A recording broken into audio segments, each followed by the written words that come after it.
Tapi terkait dengan sistem episkopal tadi yang ya mungkin kita bisa kembangkan sesuai yang Pak Diki bilang sebagai hikmat di dalam perkembangan gereja.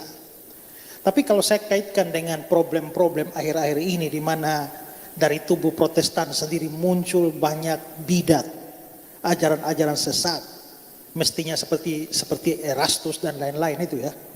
Nah, banyak kali kita mendapat komentar orang bilang begini, PGI ini kerjanya apa saja. Nah, sehingga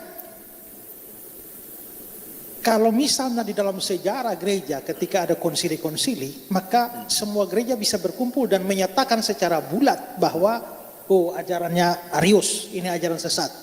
Ajaran Apollinarius sesat. Tapi sekarang ya paling-paling hanya kita beberapa orang saja yang berkuar-kuar di YouTube dan mendapatkan begitu banyak caci maki juga. Karena tidak ada sebuah otoritas gereja di dalam kalangan Protestan yang bisa berdiri dan menyatukan semua gereja untuk menyatakan nih ajarannya Erastus ajaran sesat. Jadi akibatnya justru akhirnya menjadi pro kontra yang berkepanjangan. Ya. Jadi dalam hal semacam ini mestinya di kalangan Protestan tuh harus dalam bentuk seperti apa supaya kita mempunyai otoritas juga dari gereja-gereja untuk menyatakan sebuah ajaran adalah ajaran sesat. Kalau tidak, gereja terbelah dan jadi bingung semuanya.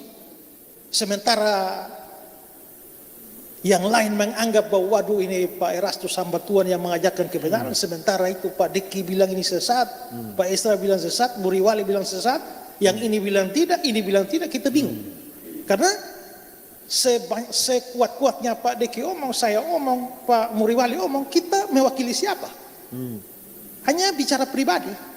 Nah itu yang jadi soal. Jadi kira-kira harusnya bagaimana ini? Peranan organisasi gereja, PGI itu maksudnya di mana peranannya dalam kaitan dengan ini? Ya, ini pertanyaan yang sangat sulit ya. Pertama, tapi saya mulai dari yang gampang dulu. Sebenarnya PGI itu tidak terutama difungsikan untuk soal pengajaran. Dia lebih mewakili kepentingan politik dan hukum dari gereja-gereja di mata pemerintah. Jadi dia tidak punya fungsi itu.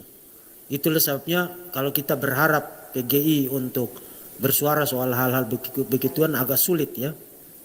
Agak sulit.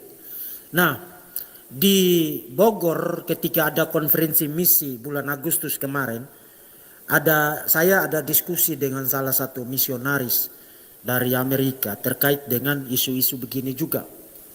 Dan dia menyarankan supaya kita punya semacam dewan gereja yang dipilih dari berbagai denominasi yang ada khusus untuk mengawasi pengajaran yang beredar. Sehingga ketika muncul orang-orang yang nyeleneh kemudian mengajarkan ajaran sesat sambil mengklaim bahwa ini dasarnya dari Alkitab, tidak perlu bapak-bapak gereja, tidak perlu konsili, kita perlu ada dewan itu.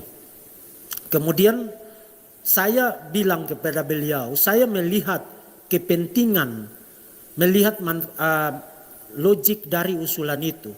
Tapi pertanyaan saya adalah, bukankah itu kita kembali kepada Katolik Roma?